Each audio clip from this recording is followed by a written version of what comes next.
साथियों, गुरु नानक जी को स्मरण करते हुए, गुरुओं का स्मरण करते हुए मां चिंतपूर्णी के चरणों में नमन करते हुए धनतेरस और दीपावली से पहले हिमाचल को हजारों करोड़ रुपए का उपहार देते हुए मुझे खुशी हो रही है।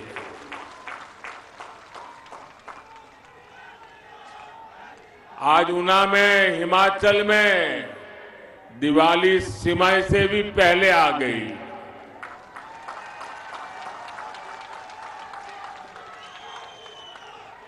यहां इतनी बड़ी संख्या में देवी स्वरूपा हमारी माताएं बहनें हमें आशीर्वाद देने आई है। आप सभी का ये आशीर्वाद हम सब के लिए एक बहुत बड़ी अमानत है, बहुत बड़ी ताकत है। भाइयों बहनों, मैंने इतना यहां लंबा समय बिताया है कि जब भी ऊना आता हूं, पिछली यादें आंखों के सामने आ ही जाती है। ये मेरा सौभाग्य रहा।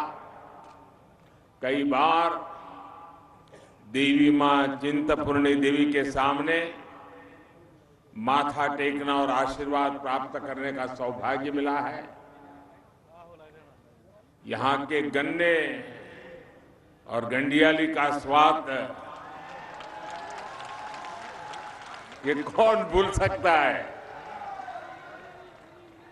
साथियों, हिमाचल में रहते हुए मैं हमेशा सोचता था कि इस देवभूमि को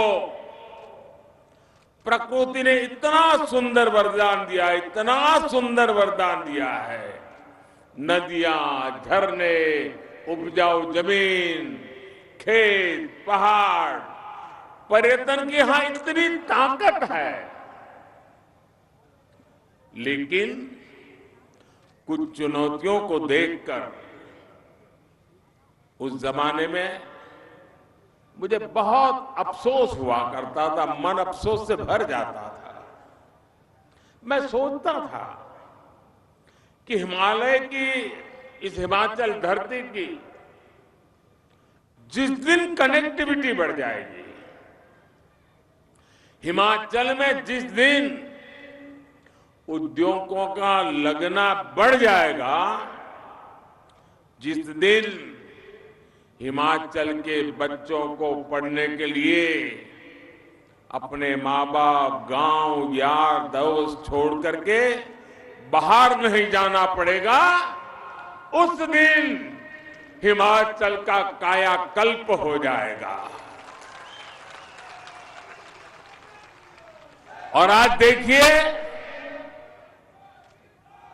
आज मैं यहां आया हूं तो कनेक्टिविटी से जुड़ा भी आयोजन है, शिक्षा संस्थान का काम और औद्योगिकरण के लिए भी बहुत बड़ी सेवा भाव से सौगात लेकर आया हूं। आज यहां ऊना में देश के दूसरे बल्क ड्रग पार्क पर काम शुरू हुआ है।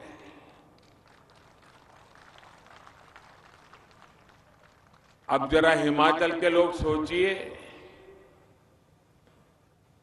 कठिनाइयों से भरा हिमाचल, प्राकृतिक विविधताओं से भरा हिमाचल, और हिंदुस्तान में 3 बल्क ड्रग पार्क बनते हो और उसमें एक हिमाचल के नसीब आ जाए, इससे बड़ी कोई भेंट सौगात हो सकती है दोस्तों?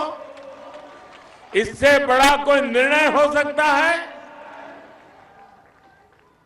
ये हिमाचल के प्रति जो प्यार है, जो समर्पण है, उसी का परिणाम है भाइयों।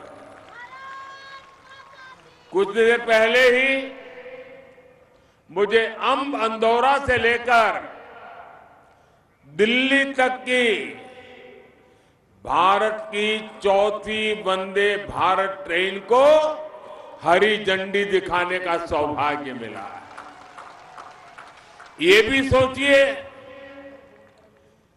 देश में चौथी वंदे भारत ट्रेन, इतना बड़ा हिंदुस्तान, इतने बड़े बड़े शहर, लेकिन चौथी ट्रेन अगर मिली तो मेरे हिमाचल को मिल गई।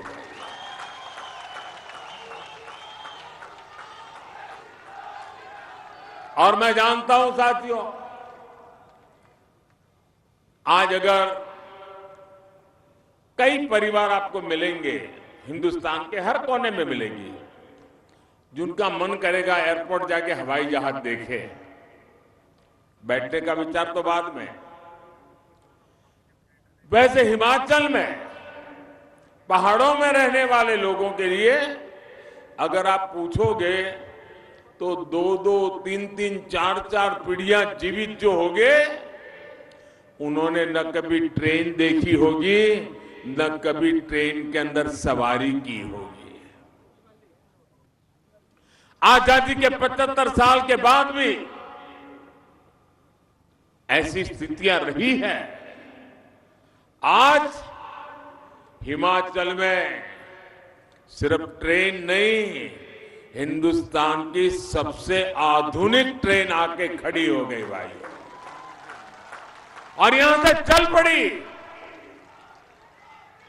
आज ही हिमाचल की अपनी IIIT की संस्था स्थायी बिल्डिंग, इसका भी लोकार्पण हुआ है। प्रोजेक्ट इस बात की झांकी है कि डबल इंजन की सरकार हिमाचल को किस बुलंदी पर देखना चाहती है।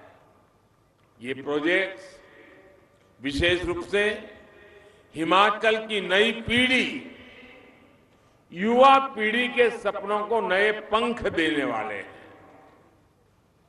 ऊना को, हिमाचल प्रदेश को इन प्रोजेक्ट्स के लिए आपको लाख लाख बधाइयां। साथियों, हम सभी जानते हैं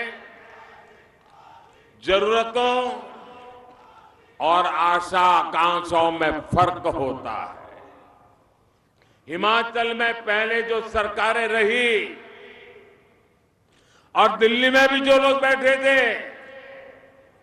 वो आप लोगों की जरूरतों को पूरा करने में उदासीन रहे, और आपकी आशा आकांक्षाओं तो वो कभी समझ ही नहीं पाए, उन्होंने कभी उसकी परवाह ही नहीं की। इसका बहुत बड़ा नुकसान ये मेरे हिमाचल ने उठाया है, यहां की युवा पीढ़ी ने उठाया है, यहां की माताओं बहनों ने उठाया है। लेकिन अब समय बदल गया है। हमारी सरकार न सिर्फ लोगों की जरूरतें पूरी कर रही है, लेकिन जनता जनार्दन की आशाएं, अपेक्षाएं, उसे पूरा करने के लिए पूरी शक्ति से काम में जुट गई है। इसके लिए मुझे याद है हिमाचल का हाल क्या था। कहीं विकास का नाम नजर नहीं आता था। जैसा जब मैं यहां रहता था, चारों तरफ विश्वास की खाई, निराशा के पहाड़, आगे जा पाएंगे नहीं जाएंगे, विकास के अपेक्षाओं के बीच में बहुत बड़ी खाई, एक प्रकार से गड्ढे ही गड्ढे। उन्होंने कभी ये विकास की आवश्यकताओं के गड्ढे भरने के लिए सोचा नहीं, छोड़ दिया गया था। हमने उसको तो भरा, लेकिन अब मजबूती से नई इमारतें हिमाचल में हम बना रहे हैं। साथियों, दुनिया के कितने ही ऐसे देश हैं जिन्होंने 20वीं सदी में ही, पिछली शताब्दी में अपने नागरिकों को, भारत में भी गुजरात जैसे कई राज्य हैं, ग्रामीण सड़कें, पीने का साफ पानी, शौचालय, आधुनिक अस्पताल, ये सुविधाएं मुहैया करा दी थी। लेकिन भारत में कुछ सरकारें ऐसी रही जिन्होंने सामान्य मानवी के लिए इन सुविधाओं को पाना भी मुश्किल बना दिया। हमारे पहाड़ी इलाकों ने तो इसका बहुत खामियाजा भुगता है, और मैंने तो यहां रहते हुए सब करीबी से देखा है कि कैसे हमारी गर्भवती माताओं बहनों को रोड के अभाव में, सड़क के अभाव में अस्पताल जाने तक में कितनी दिक्कत होती थी। कितने ही हमारे बुजुर्ग अस्पताल पहुंचने के पहले ही दम तोड़ देते थे। भाइयों बहनों, पहाड़ के रहने वाले लोग जानते हैं कि रेल कनेक्टिविटी ना होने का, उसका न होने का, उस वजह से वो एक प्रकार से दुनिया से कट जाते हैं। जिस क्षेत्र में अनेकों झरने हो, नदियां बहती हो, वहां पीने के पानी के लिए तरसना पड़ता हो, वहां पर नल से जल आना कितनी बड़ी चुनौती रहा है, इसका अंदाजा बाहर के लोगों को कभी नहीं हो सकता है। जिन लोगों ने बरसों तक यहां सरकारें चलाई, उन्हें हिमाचल के लोगों की तकलीफ से जैसे मानो कोई फर्क ही नहीं पड़ता। अब आज का नया भारत इन पुरानी सारी चुनौतियों पर तेजी से काम कर रहा है। जो सुविधाएं पिछली शताब्दी में ही लोगों तक पहुंच जानी चाहिए थी, वो अब लोगों तक पहुंच रही है। लेकिन क्या हम इतने पर ही रुक जाएंगे? आप बताइए साथियों, क्या इतना कर लिया, बहुत अच्छा कर लिया, इतने से रुक जाना चलेगा क्या? और आगे बढ़ना है कि नहीं बढ़ना है? और तेजी से बढ़ना है कि नहीं बढ़ना है? ये काम कौन करेगा भाइयों? ये काम कौन करेगा? ये काम कौन करेगा? हम और आप मिलके करेंगे भाइयों, हम और आप मिलके करेंगे। हम 20वीं सदी की सुविधाओं को भी पहचानेंगे और 21वीं सदी की आधुनिकता से भी मेरे हिमाचल को जोड़ेंगे। इसलिए आज हिमाचल के विकास के अभूतपूर्व काम हो रहे हैं। आज एक तरफ जहां हिमाचल में 2 गुनी गति से ग्रामीण सड़कें बनाई जा रही हैं, तो वहीं तेजी से ग्राम पंचायतों तक ब्रॉडबैंड कनेक्टिविटी भी पहुंचाई जा रही है। आज एक तरफ जहां हिमाचल में हजारों शौचालय बना जा रहे हैं, तो दूसरी तरफ गांव-गांव में बिजली व्यवस्था सुधारी जा रही है। आज एक तरफ हिमाचल में ड्रोन से जरूरी सामान को दुर्गम क्षेत्रों में पहुंचाने पर काम हो रहा है, तो दूसरी तरफ वंदे भारत जैसी ट्रेनों से दिल्ली तक तेज गति से पहुंचने का रास्ता बनाया जाता है। आज एक तरफ हिमाचल में नल से जल पहुंचाने का अभियान चल रहा है, तो दूसरी तरफ कॉमन सर्विस सेंटर के जरिए सरकार की तमाम सेवाएं गांव-गांव पहुंचाई जा रही है। हम सिर्फ लोगों की 20वीं सदी की जरूरतें ही पूरी नहीं कर रहे हैं, बल्कि 21वीं सदी की आधुनिक सुविधाएं भी हिमाचल के घर घर पहुंचा रहे हैं। साथियों, अभी यहां हरोली में बहुत बड़े बल्क ड्रग पार्क का शिलान्यास हुआ है। कुछ दिन पहले जैसे जयराम जी बता रहे थे, नालागढ़ बद्दी में मेडिकल डिवाइस पार्क पर भी काम शुरू हो चुका है। ये दोनों प्रोजेक्ट देश के साथ साथ दुनिया भर में हिमाचल का नाम रोशन करने वाले हैं।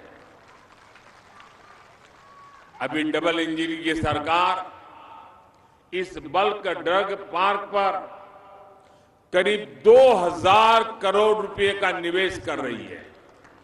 हिमाचल जैसे छोटे राज्य में 2000 करोड़ रुपया एक प्रोजेक्ट के लिए। आने वाले वर्षों में यहां 10,000 करोड़ रुपए से ज्यादा निवेश यहीं पर होने वाला है, इसी काम में होने वाला है।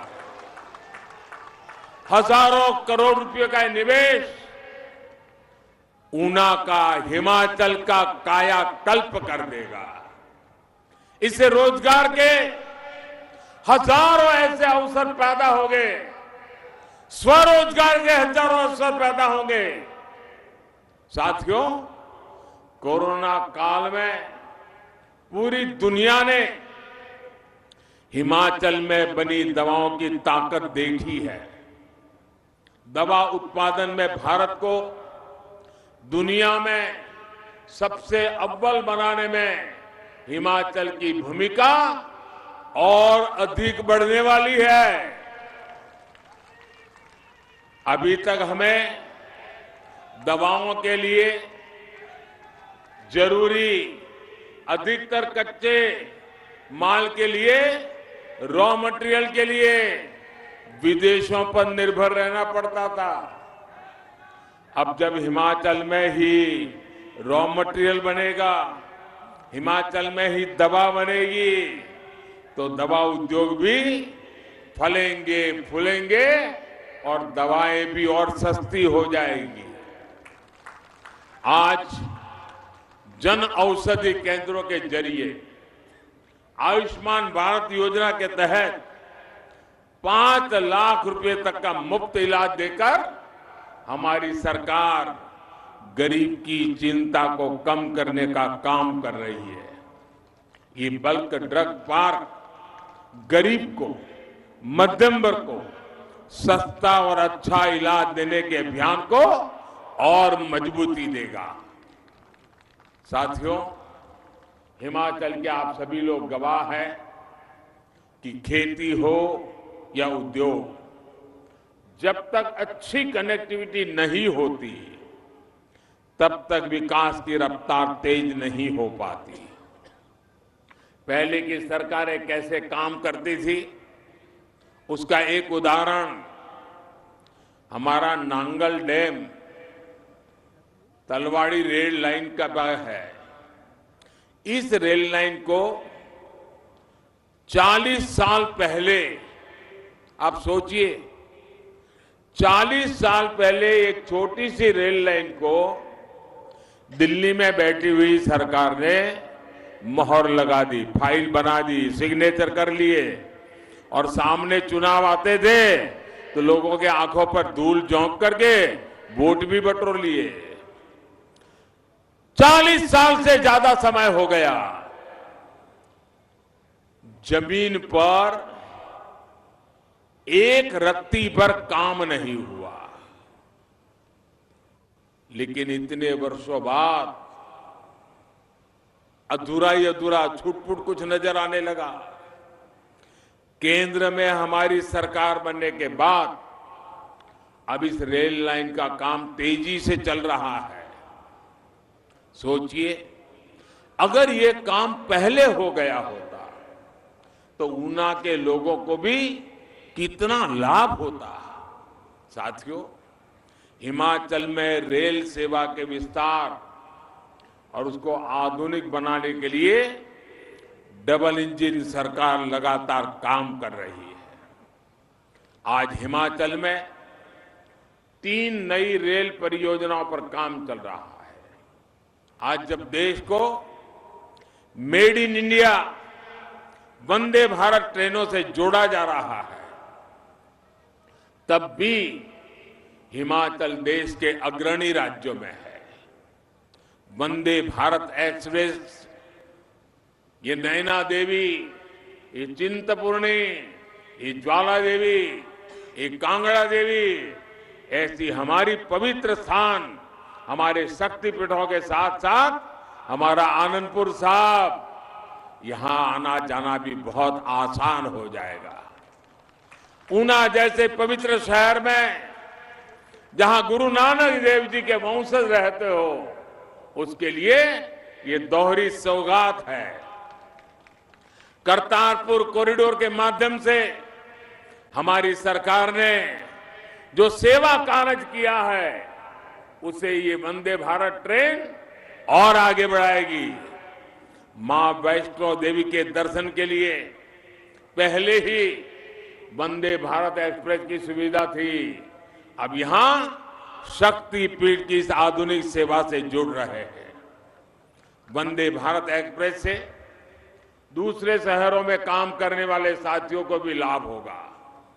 साथियों, हिमाचल के युवाओं का हमेशा से सपना रहा है कि उन्हें पढ़ने के लिए उच्च शिक्षा संस्थान हिमाचल में ही मिले। आपकी इस आकांक्षा का भी पहले से ही तरह ध्यान दिया गया है। हम पहले की तरह जो रिवाज रहे बदल रहे हैं। अटकना, लटकना, भटकना, भूल जाना, ये हमारा रास्ता नहीं है। हम निर्णय करते हैं, संकल्प करते हैं, पूर्ति करते हैं और परिणाम भी ला करके दिखाते हैं। आखिर क्या वजह थी कि हिमाचल के युवा लंबे समय तक उच्च शिक्षा के प्रतिष्ठित संस्थानों से वंचित रखे गए? क्यों मेडिकल, इंजीनियरिंग, बिजनेस मैनेजमेंट, यहां तक कि फार्मेसी तक की पढ़ाई के लिए यहां के युवाओं को पड़ोस के राज्यों में जाना पड़ता था। साथियों, पहले की सरकारों ने इस पर ध्यान इसलिए नहीं दिया क्योंकि वे हिमाचल को सामर्थ्य से नहीं, बल्कि उसकी संसद की सीटें कितनी है उस पर आंका करते थे। इसलिए हिमाचल को आईआईटी के लिए, ट्रिपल आईटी के लिए, आईआईएम के लिए, एम्स के लिए डबल इंजन की सरकार का इंतजार करना पड़ा। आज ऊना में ट्रिपल आईटी की परमानेंट बिल्डिंग बन जाने से विद्यार्थियों को और ज्यादा सुविधा होगी। यहां से पढ़कर के निकले हिमाचल के बेटे बेटियां हिमाचल में डिजिटल क्रांति को भी मजबूती देंगे। और मुझे याद है, इस ट्रिपल आईटी की बिल्डिंग का शिलान्यास करने का आपने मुझे अवसर दिया था। शिलान्यास मैंने किया था और आज लोकार्पण के लिए भी आज ने मुझे मौका दे दिया। यही तो कायाकल्प है। शिलान्यास भी हम करते हैं, लोकार्पण भी हम कर रहे हैं भाई। और यही डबल इंजन सरकार का काम करने का तरीका है। हमारी सरकार जो संकल्प लेती है उसे पूरा भी करके दिखाती है। मैं ट्रिपल आईटी के निर्माण से जुड़े सभी साथियों को भी बधाई दूंगा कि उन्होंने कोविड की रुकावटों के बावजूद भी तेज गति से इस काम को पूर्ण कर दिया। साथियों, युवाओं के कौशल को, युवाओं के सामर्थ्य को निखारना आज हमारी बहुत बड़ी प्राथमिकता है। इसलिए पूरे देश में इनोवेशन और स्किल से जुड़े संस्थानों का विस्तार किया जा रहा है। हिमाचल के लिए तो ये शुरुआत भर है। हिमाचल के युवाओं ने फौज में रहते हुए देश की सुरक्षा में नए आयाम बनाए हैं। अब अलग अलग तरह की स्किल उन्हें फौज में भी और ज्यादा ऊंचे पदों पर ले जाने में मदद करेगी। विकसित हिमाचल के लिए डबल इंजन की सरकार निरंतर आपके साथ है। साथियों, जब सपने बड़े होते हैं, संकल्प विराट होते हैं, तो प्रयास भी उतने ही बड़े किए जाते हैं।